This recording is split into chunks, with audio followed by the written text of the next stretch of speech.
Morning students. आज हम जो है अपना टीचिंग ऑफ हिंदी सब्जेक्ट का जो यूनिट सेकंड पढ़ रहे हैं, जिसमें कि आज का हमारा टॉपिक क्या है। आज का हमारा टॉपिक है हिंदी पाठ्यक्रम निर्माण एवं समीक्षा। ठीक है, आज हम इस जो क्वेश्चन को करने जा रहे हैं और ये बहुत ही महत्वपूर्ण क्वेश्चन है इस यूनिट का, जो कि आपका जो है 16 मार्क्स को कैरी किए हुए है। ठीक है, अगर पेपर में आपसे पूछा जाता है कि हिंदी पाठ्यक्रम का निर्माण हम कैसे करते हैं और उसकी समीक्षा कीजिए, तो ये जो क्वेश्चन है आज हम इसको पार्ट 1 पार्ट 2 करके इसको करेंगे, क्योंकि काफी लेंथी क्वेश्चन ये है। और सबसे पहले जैसे कि हम करते हैं किसी भी क्वेश्चन को, सबसे पहले उसकी भूमिका हम लिखते हैं। ये भूमिका का जो बात हम करते हैं, तो जो है पाठ्यक्रम का जो है महत्व क्या है हमारी शिक्षण व्यवस्था के अंदर, या जो टीचिंग लर्निंग प्रोसेस है हमारी, उसमें पाठ्यक्रम का महत्व किसी से छुपा हुआ नहीं है। क्योंकि सारा जो हमारा स्टडी मटेरियल है वो क्या है, हमें हमारा जो क्यूरिकुलम है या जो पाठ्यक्रम है उसी से हमें पता लगता है कि हमें क्या पढ़ना है और जो है वो हमारे कोर्स की रिक्वायरमेंट क्या है। चाहे हम किसी भी कोर्स को करें, किसी भी कोर्स का चुनाव करें, लेकिन उसका जो एक पर्टिकुलर जो पाठ्यक्रम है उसको जो है वो हमें पढ़ना होता है। ठीक है, सिंपल शब्दों में यही चीज है पाठ्यक्रम की, जिसको हम पढ़ते हैं किसी भी कोर्स को पूरा करने के लिए। ठीक है, अब हम बात करें मीनिंग ऑफ क्यूरिकुलम की बात करें, तो जो क्यूरिकुलम शब्द है वो कहाँ से आया। देखिए सुनो, सबसे पहले जो क्यूरिकुलम शब्द है वो क्या है, जो हमारा पाठ्यक्रम शब्द है इसको हम इंग्लिश में क्या कहते हैं, क्यूरिकुलम कह देते हैं। और जो पाठ्यक्रम शब्द है वो कहाँ से निकला है, पाठ्य प्लस क्रम, दो शब्दों के मेल से निकला है। कि पाठ्य का मतलब जो चीजें हमने पढ़नी है और क्रम का मतलब जो चीजें ऑर्डर के अंदर है, तो वो मिल करके हमारी क्या बन गई, वो हमारा पाठ्यक्रम बन गया। ठीक है, इसको हम इंग्लिश में क्या कहते हैं, इसको हम इंग्लिश में क्यूरिकुलम कहते हैं। और क्या, ये जो क्यूरिकुलम वर्ड है ये कहाँ से आया है, ये लैटिन भाषा के शब्द से बना है। कौन सा शब्द, कोरियर शब्द से बना है। ठीक है, जिसका अर्थ क्या होता है, जिसका अर्थ होता है दौड़ का मैदान। कि जिस प्रकार से एक धावक जो मैदान में दौड़ता है ना और दौड़ करके अपने लक्ष्य को प्राप्त करता है, उसी प्रकार से विद्यार्थी की सिचुएशन भी है कि विद्यार्थी क्या है, विद्यार्थी जब वो क्यूरिकुलम को फॉलो करता है और क्यूरिकुलम को पढ़ते हुए, रन करते हुए क्या करता है, हमारे जो शिक्षा के ऑब्जेक्टिव हैं या जो हमारे कोर्स के ऑब्जेक्टिव हैं उसको हम पूरा करते हैं। ठीक है, तो ये आई थिंक आपको समझ आ गया होगा कि क्यूरिकुलम क्या है। क्यूरिकुलम जो है लैटिन भाषा का शब्द कोरियर शब्द से बना है, जो कि जिसको हम कहते हैं दौड़ का मैदान। ठीक है, इसका अर्थ, शाब्दिक अर्थ तो इसका यही निकलता है। और जो है अब हम थोड़ा सा इसमें देखें कि जो पाठ्यक्रम है वो इसका और भी अर्थ एक निकलता है कि जो पढ़ने योग्य सामग्री है उसको हम क्या कहते हैं, उसको हम पाठ्यक्रम कहते हैं। इसका अर्थ हुआ कि विद्यार्थियों के सामने जो भी विषय सामग्री प्रस्तुत की जाती है उसका निश्चित क्रम निर्धारित कर दिया जाता है और अध्यापक क्या करता है, उसका अनुकरण करता है। और अध्यापक अनुकरण करते हुए, अध्यापक का अनुकरण फिर क्या करते हैं, विद्यार्थी करते हैं। ठीक है, फिर हम इसमें दो डेफिनेशंस डालेंगे कि जैसे हम हर क्वेश्चन में डालते हैं कि मीनिंग इंट्रोडक्शन देने के बाद हम क्या करते हैं, दो डेफिनेशन डालते हैं। पहले जो डेफिनेशन है वो कनिंघम के अकॉर्डिंग है। कनिंघम, कोई भी दो डेफिनेशन आपने लिखनी है, ये कनिंघम के अकॉर्डिंग डेफिनेशन है। ये क्या कहते हैं, घ है ये, कनिंघम कहते हैं। अगर प्रॉपर हिंदी हमें लिखनी है ना तो उसके लिए हमें एफर्ट्स भी अच्छे ही करने चाहिए। ठीक है, तो कनिंघम क्या कहते हैं कि पाठ्यक्रम को परिभाषित करते हुए इन्होंने कहा कि जो पाठ्यक्रम है क्या है, पाठ्यक्रम कलाकार या अध्यापक के हाथों में एक उदाहरण है जिसके द्वारा, या एक ऐसा साधन है जिसके द्वारा क्या है, वह अपनी वस्तु को अपने कला पक्ष में अपने आदर्शों के अनुसार डालता है। ठीक है, कि अपने कला पक्ष क्या हो गया, जो शिक्षण व्यवस्था है उसकी, जो शिक्षण उसने करवाना है क्लास के अंदर, वो क्या है, उसकी कला ही है ना, उसे अपनी कला के द्वारा ही शिक्षण कार्य करवाता है ना। तो ये क्या चीज है, कनिंघम कहते हैं कि जो आपका पाठ्यक्रम है वो एक साधन है और क्या है, कलाकार के हाथों में एक ऐसा उदाहरण है जिसके द्वारा वह अपनी जो विषय वस्तु है उसको क्या करता है, उसको स्कूल में या कला कक्ष में अपने आदर्शों के अनुरूप क्या करता है, ढालता है। कि जैसे उसके आदर्श होंगे अध्यापक के, वैसे ही जो है वो बच्चों का निर्माण करेगा। किसके थ्रू करेगा, क्यूरिकुलम के थ्रू करेगा। ठीक है, एक और डेफिनेशन अगर हम देखें जो है कि डेफिनेशन तो काफी सारी आप इसके अंदर दे सकते हो। ठीक है, सिंपल भी अगर हम बताएं तो क्या है, शिक्षा क्या है, शिक्षा का उद्देश्य बड़ा ही व्यापक है, हम सभी जानते हैं इस चीज को, है ना, कि शिक्षा का उद्देश्य बड़ा ही व्यापक है, बहुमुखी है और समय की आवश्यकता के साथ साथ उसमें हम क्या कर सकते हैं, परिवर्तन भी कर सकते हैं। और इन उद्देश्यों की पूर्ति के लिए क्या है, स्कूलों में विभिन्न विषय पढ़ाए जाते हैं, बहुत सारे विषय पढ़ाए जाते हैं और विभिन्न क्रियाएं भी संचालित की जाती है ना। हम देखते ही हैं जनरली कि पाठ्य विषयों को पढ़ाने के साथ साथ क्या है, अदर सहगामी क्रियाएं भी जो है हम बच्चों को करवाते हैं। और इन सब का क्या है, सामाजिक जो रूप है वो क्या है, जो सामूहिक रूप में जिसको कहते हैं कि पाठ्यक्रम के साथ साथ जो अदर एक्टिविटीज हैं ये सब मिलकर के आपके किस चीज में आता है, ये आपके पाठ्यक्रम के अंतर्गत आता है। ये क्वेश्चन जनरली पूछा भी जाता है कि पाठ्यक्रम में क्या क्या चीजें शामिल होती हैं। तो पाठ्यक्रम में आपका जो सिलेबस है, सिलेबस के अलावा जो सामूहिक गतिविधि है वो सारा का सारा आपका इसमें वो आपका पाठ्यक्रम में इंक्लूडेड होता है। ये खास रूप में याद रखने की एक लाइन है, एक मेन बात है ये इस चैप्टर की, ठीक है। आगे हम बात करें, आधुनिक युग में क्या है, व्यापक अर्थ में प्रयोग होने लगा है करिकुलम शब्द का। और इस व्यापक अवधारणा के अनुसार क्या है, पाठ्यक्रम में वे सारे अनुभव शामिल होते हैं जो बच्चा क्या है विद्यालय से प्राप्त करता है।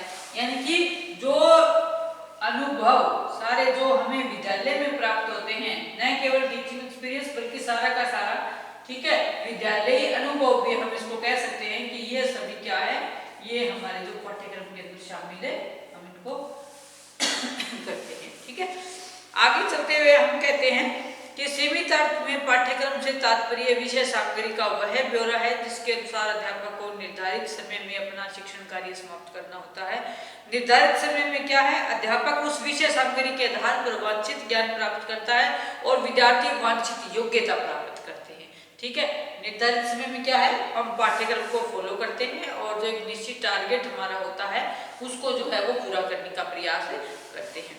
आगे हम इसमें बात करते हैं कि भाषा शिक्षण या जो हिंदी शिक्षण की जब हम बात करते हैं तो हिंदी शिक्षण के द्वारा क्या है, विद्यार्थियों को दूसरों की मौखिक और लिखित भाषा समझने तथा अपने भावों और विचारों को मौखिक और लिखित भाषा में अभिव्यक्त करने के बच्चों के लिए योग्य उन बच्चों को बनाते हैं, है ना। कि हम भाषा क्या है, भाषा एक ऐसा साधन है जिसके द्वारा हम क्या करते हैं, हम जो है वो अपने विचार है, स्टूडेंट्स के विचार हैं, उनको इस योग्य हम बनाएं कि वो अपने विचारों की अभिव्यक्ति कर सके और अभिव्यक्ति के साथ साथ क्या है उसका लिखित रूप भी वो कर सके, चाहे वो अभिव्यक्ति का तरीका आपका बोलना है चाहे वो आपका लिखना है, ठीक है।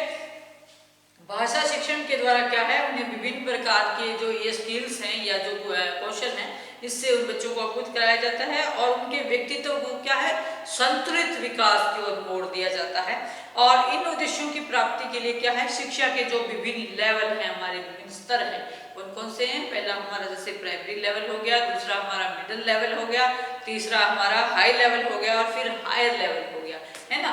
हाई लेवल प्राइमरी लेवल में हम पहली से 5वीं तक की एजुकेशन गिनते हैं, फिर हम जो है उसके बाद जो मिडिल एजुकेशन है जिसमें हम पहले से 5वीं से 8वीं को लेते हैं। और अब जो ये एनपीसी 2020 आईएएस के अकॉर्डिंग तो सारा फॉर्मेट ही चेंज हो गया है ना। इसमें जो है वो जो 5+3+3+4 वाला जो फार्मूला नया है उसके अकॉर्डिंग हम चलेंगे इसमें तो, लेकिन इससे कोई फर्क नहीं पड़ता है, लेवल से लेवल वही रहते हैं, सिर्फ क्लासेस का जो क्या है वो एज ग्रुप चेंज कर दिया गया है। और इससे जो है लेकिन काम क्या है, काम तो कौशल में विकास करना ही है ना, फिर भी हमारा जो करिकुलम है उसका टारगेट तो वही रहेगा जो पहले ही था, ठीक है, कि बच्चों का सर्वांगीण विकास हम करें, बच्चों को विभिन्न कौशलों में जो है वो निपुण हम करें, मास्टरी बच्चों की उसमें ज्यादा से ज्यादा करवाई जाए। इस प्रकार कहता है कि प्रत्येक विषय गणित, सामाजिक शास्त्र, विज्ञान आदि का पाठ्यक्रम निर्धारित किया जाता है जिसका अनुकरण करते हुए अध्यापक निर्धारित समय में शिक्षा के वांछित उद्देश्यों को पूरा करने का प्रयास हम करते हैं, ठीक है। अतः क्या है, पाठ्यक्रम क्या है, पाठ्यक्रम विषय सामग्री का वह रूप है, क्रमबद्ध रूप है जिसे अध्यापक को एक निश्चित समय में पढ़ाना होता है और विद्यार्थियों को निश्चित समय में पढ़ना होता है स्टूडेंट्स, ठीक है। इस विषय सामग्री का कुछ भाग जो क्या है वो पाठ्य पुस्तकों के रूप में हमारे पास उपलब्ध होता है और कुछ जो क्या है कुछ निर्देशक संकेत अध्यापक को दे दिए जाते हैं। उदाहरण के लिए क्या है, हिंदी पढ़ाने के लिए प्रत्येक कक्षा में 1 या 2 पुस्तकें निर्धारित कर दी जाती है, परंतु रचना कार्य के लिए कोई पाठ्य पुस्तक निर्धारित नहीं होती है। यानी कि कहने का मतलब क्या है कि जो चीजें हमारे पास बुक्स के रूप में अवेलेबल है, सिलेबस के रूप में अवेलेबल है, वो तो है ही है, वो क्या है, वो एक मैनली हिस्सा है पाठ्यक्रम का, वो कंप्लीट पाठ्यक्रम आपका नहीं है। लेकिन उसके साथ साथ जो अदर काम में एक टीचर बच्चे से करवाता है या बच्चे को सिखाता है वो क्या है, वो जो है रचना कार्य, वो उसके लिए कोई हमारे पास पाठ्य पुस्तक निर्धारित नहीं होती। वो अध्यापक अपनी योग्यता और अपनी कुशलता के अकॉर्डिंग ही अपने बच्चों में वो रचनात्मक कौशल भर देता है। ठीक है सॉरी। रचना कार्य के लिए कहता है कि इतना निर्देश दिया जाता है कि विद्यार्थियों में अपने जो व्यवहारिक अनुभव हैं, विभिन्न उत्सव हैं, विभिन्न जो त्योहार हैं, जो घटनाएं हैं, शुद्ध भाषा में व्यक्त करने की योग्यता का विकास वहां पर उसमें होना चाहिए।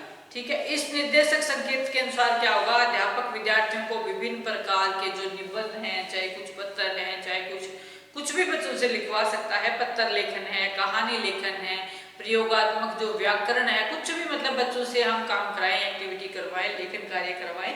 इससे क्या है, हम बच्चों की योग्यताओं का जो है वो निरीक्षण कर सकते हैं, उनकी टेस्टिंग हम कर सकते हैं, परीक्षण हम कर सकते हैं। ठीक है, तो ये तो था हमारा क्यूरिकुलम का अर्थ। अब हम आगे बढ़ते हैं और आगे हम जानते हैं कि नीड ऑफ द क्यूरिकुलम, या जो हमारा पाठ्यक्रम है इसकी क्या आवश्यकता है। ठीक है, पाठ्यक्रम की क्या आवश्यकता है, क्यों जरूरत पड़ती है हमें पाठ्यक्रम की। तो काफी सारे पॉइंट्स इसके अंदर स्टूडेंट्स आएंगे आपके। बहुत ही इंटरेस्टिंग, बड़ा ही इजी जो है कंसेप्ट है ये, और इसको अगर ध्यान से हम सुन भी लें तो भी जो है वो हम इसको कर सकते हैं, क्वेश्चन को बड़ा इजीली कर सकते हैं।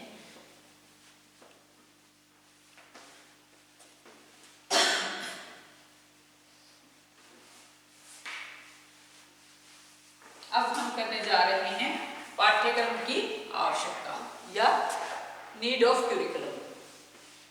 पाठ्यक्रम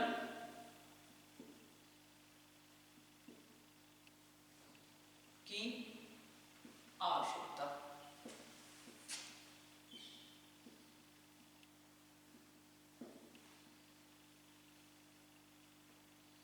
ठीक है, अब देखिए हमें आवश्यकता क्यों है पाठ्यक्रम की। कहता है कि नियोजित शिक्षा के कुछ निश्चित उद्देश्य होते हैं, है ना। जो चीजें हमारी प्लान है, जो एजुकेशन हमारी प्लान है, उसके उद्देश्य भी क्या होंगे, प्लान होंगे। और इन उद्देश्यों की प्रगति के लिए विभिन्न विषयों का ज्ञान हम बच्चे को देते हैं और विभिन्न क्रियाएं संचालित करवाते हैं, परंतु इतना ही जो है वो पर्याप्त नहीं है। शिक्षा के उद्देश्यों की प्राप्ति के लिए क्या है, पाठ्यक्रम का निर्धारण किया जाता है ना। तो पाठ्यक्रम आवश्यक है, क्यों आवश्यक है। सबसे पहले कि पाठ्यक्रम से शिक्षा के लक्ष्य रेखांकित होते हैं। पाठ्यक्रम से क्या होगा, जो लक्ष्य है, शिक्षा के लक्ष्यों का निर्धारण होता है इससे। कि सबसे पहले हम लक्ष्य निर्धारित करते हैं, तो लक्ष्यों का निर्धारण जो है वो इसके अंदर हम पहली स्टेटमेंट ये लिखेंगे कि कोई भी जो पाठ्यक्रम है वो क्या करता है, वो हमारे लिए शिक्षा का निर्धारण है, लक्ष्यों का निर्धारण करता है कि हम किन चीजों की प्राप्ति के लिए जो है वो हम इस करिकुलम को पढ़ रहे हैं, सबसे पहला काम। और इसके लिए जो है वो क्या है, विभिन्न सोपान हम प्रयोग कर रहे हैं, प्रत्येक लेवल पर हम काम कर रहे हैं। चाहे वो लेवल जैसे मैंने अभी आपको बताया प्राइमरी लेवल हो सकता है, मिडिल हो सकता है, हायर हो सकता है, सीनियर सेकेंडरी हो सकता है। ठीक है, तो विद्यार्थियों को क्या है, हर लेवल पर कुछ ना कुछ सीखना ही होता है और अपनी योग्यताओं और क्षमताओं को पहले की अपेक्षा और अधिक विकसित इससे बच्चे को जो है वो करना होता है। ठीक है, और क्या है, पाठ्यक्रम इन लक्ष्यों की निशानदेही करता है। मीन्स की क्या है, जब निर्धारित हो गया तो निशानदेही ही होगी कि हमने इस टारगेट पर जाना है। ठीक है, दूसरा क्या है, पाठ्यक्रम शिक्षण को व्यवस्थित करता है। जो आपका पाठ्यक्रम है वो क्या है, शिक्षण को व्यवस्थित करता है, व्यवस्थित मैनेज जैसे हम कहते हैं, व्यवस्थित करता है कि कौन सा जो है टॉपिक है, कौन सी यूनिट है, कितने टाइम में हमने करवानी है, कितने नंबर का उसमें रहता है। ठीक है, ये सारी चीजें हम जब लेते हैं, सिलेबस लेते हैं, ये पाठ्यक्रम जब उठाते हैं तो हमें सारी चीजें जो है वो डिस्क्रिप्शन में दी होती हैं पहले कि आपने कि इस टॉपिक को इतने टाइम में, इतने नंबर का है, इतने टाइम पीरियड में आपने करवाना है। ठीक है, और ये वाला क्या है, किस यूनिट के अंदर है। ठीक है, तो ये क्या हो गया, मैनेज हो गया ना, सारा मैनेज होगा तो क्या होगा, अध्यापक को करवाना आसान हो जाएगा काम, है ना। कि एक यूनिट है, मैंने इसमें इतने टॉपिक्स हैं, इसको इतने टाइम में मैंने करवा देना है और ये इतने नंबर जो है वो बच्चे के लिए इतने नंबर का काम बच्चे का हो जाएगा। जब हम असेसमेंट या इवेल्युएशन करेंगे तो क्या है, हमें फिर उसको असेस करने में प्रॉब्लम नहीं आती है इससे। ठीक है, फिर है थर्ड मेन पॉइंट इसमें आता है कि यह शिक्षण को नियमित बनाने में सहायक है। शिक्षण को, पाठ्यक्रम क्या है, पाठ्यक्रम शिक्षण को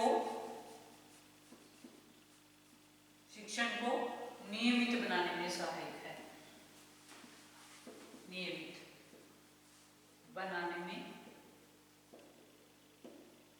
में सहायक है ना। नियमित कैसे कि एक जब कंटिन्यूटी बन जाती है किसी चीज की तो उसकी रेगुलरिटी बन जाती है।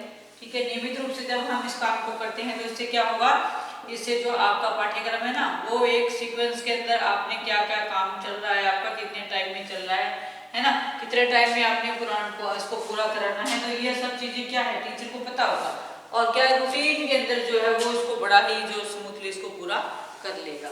ठीक है, इसके बाद क्या है, उपयोगी शिक्षण विधियों के चुनाव में उपयोगी। ठीक है, जो उपयुक्त शिक्षण विधियां हैं, कौन सी शिक्षण विधि का हमने कहाँ प्रयोग करना है, तो उपयुक्त क्या है, शिक्षण विधियों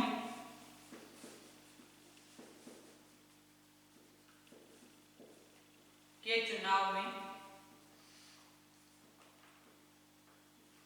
सहायक होता है पाठ्यक्रम कि हमने कौन सी शिक्षण विधि, कौन से यूनिट को, कौन से टॉपिक को किस मेथड से पढ़ाना है, कौन सा हमने जो है वो टीचिंग मटेरियल लगाना है। ठीक है, क्या कौन सी शिक्षण विधि को हमने यूज करना है और फिर जो है वो हमने अपना जो कार्यक्रम है वो पूरा करना है। ठीक है, ये मेन 5 पॉइंट्स हैं। पाठ्यक्रम जो है शिक्षा के लक्ष्यों को निर्धारित करता है, पाठ्यक्रम शिक्षण को व्यवस्थित करता है, पाठ्यक्रम शिक्षण को नियमित बनाने में सहायक है, जो है उपयुक्त शिक्षण विधियों के चुनाव में सहायक है। ये 4 पॉइंट अभी तक हुए। इसके बाद नेक्स्ट हम करने जा रहे हैं, बहुत सारे इसके पॉइंट्स हैं, कुछ मैं आपको वर्बली भी करवा सकती हूँ। वर्बली अगर करवाऊं तो इसमें क्या है कि जो पाठ्यक्रम है वो क्या है, अभिभावकों का सहयोग प्राप्त करने में सहायक है। ठीक है, कि जो हमारे अध्यापक हैं सॉरी, जो हमारे अभिभावक हैं उनको भी सहयोग प्राप्त करता है, क्योंकि देखिए जब बच्चा काम कर रहा होता है तो अभिभावकों को भी थोड़ी ना कहीं दिमाग के अंदर ये बात चल रही है कि बच्चा जो है वो हमारा क्या कर रहा है ना। तो अगर आपका क्यूरिकुलम जो है वो बंटा हुआ है, ठीक है, यूनिट्स में बंटा हुआ है, टॉपिक्स में बंटा हुआ है ना, तो फिर उससे क्या होगा, इससे उनको भी जो है वो काम करवाने में आसानी रहती है, बच्चों को पूछने में आसानी रहती है कि हाँ जी बच्चे आपने कौन सा काम कर लिया है ना, और हम आपकी क्या मदद कर सकते हैं, कहाँ से वो जो खुद करवाएं चाहे कहीं से अरेंज करें, बच्चे की हेल्प कैसे न कैसे तो वो बच्चे की हेल्प अपने की करते ही हैं। ठीक है, और इससे क्या है, बच्चे ने कितना पढ़ा, कितनी प्रगति करी और किस विषय में जो है वो उसकी क्या कमी है, इसका भी तो बच्चे की कमियों का भी तो अंदाजा भविष्य पेरेंट्स लगाते हैं ना, क्योंकि जब क्यूरिकुलम बंटा होगा तो क्यूरिकुलम के अंदर आपके सब्जेक्ट्स भी बंटे होंगे सारे, है ना, सब्जेक्ट्स बंटे होंगे तो कौन से सब्जेक्ट में किस यूनिट में आपका बच्चे का क्या रोल है, कितना वो कर पा रहा है, कितना छोड़ पा रहा है, कितना उससे जो है वो बच्चे आगे हैं, कितने जो है वो लेवल पे उसका जो चल रहा है काम, तो ये सारी चीजें क्या है, ये अभिभावकों का जो सहयोग प्राप्त करती हैं। ठीक है, नेक्स्ट इसमें हम बात करें पाठ्यक्रम क्या है, निरीक्षण में सहायक है। निरीक्षण क्या होती है, जब हम किसी भी चीज को टेस्टिंग करते हैं तो अध्यापक का जो निरीक्षण करना क्या है, मुख्य अध्यापक का एक मुख्य काम है ना, क्योंकि मुख्य अध्यापक क्या होता है, स्कूल या कोई भी संस्था होती है इसका मेन आदमी होता है, मेन हेड होता है, जिसके नीचे जो है वो अध्यापक वर्ग काम करता है, जिसके सुपरविजन में, नीचे का में सुपरविजन में उसके जो है वो अन्य अधिकारी या अन्य शिक्षक वर्ग काम करते हैं। तो इस हिसाब से क्या है, मुख्य अध्यापक का भी जो काम क्या है, समय समय पर अगर मुख्य अध्यापक चेक नहीं करता है तो उससे क्या है, मिसमैनेज होने की संभावना रहती है ना। तो क्या है, टाइम टू टाइम जो है वो अध्यापक और मुख्य अध्यापक दोनों ही जो है वो अपने काम की रूपरेखा को तैयार करते हैं, उसका ध्यान रखते हैं कि हमने कितने समय में मेरे जो है वो जो अध्यापक है, मान लो किसी भी मुख्य अध्यापक के, तो उनको देखिएगा, बुलाएगा, उनसे पूछेगा कि हाँ जी आपका कितना काम हो गया है ना। तो उससे क्या है, अगर आपका सारा कुछ सेट है तो आप हमें धीरे बता सकते हैं कि हमारा 1 यूनिट हो गया जी, हमारे 2 यूनिट हो गया। तो इससे मुख्य अध्यापक को भी क्या है, अंदाजा आ जाता है कि कितने समय में हम किन्हीं खास क्लास के बच्चों को कितना काम करवा चुके हैं, है ना। इससे क्या है, एक प्लानिंग बन जाती है काम की। तो यहाँ पर भी जो है वो आपका क्यूरिकुलम बहुत अधिक है, आपकी हेल्प करता है। फिर उसमें नेक्स्ट आता है आपका कि पाठ्यक्रम क्या है। पाठ्यक्रम योग्यताओं के मूल्यांकन में सहायक है। योग्यताएं कौन सी होती हैं, जो बच्चे ने काम किया, जो बच्चे ने सीखा, है ना।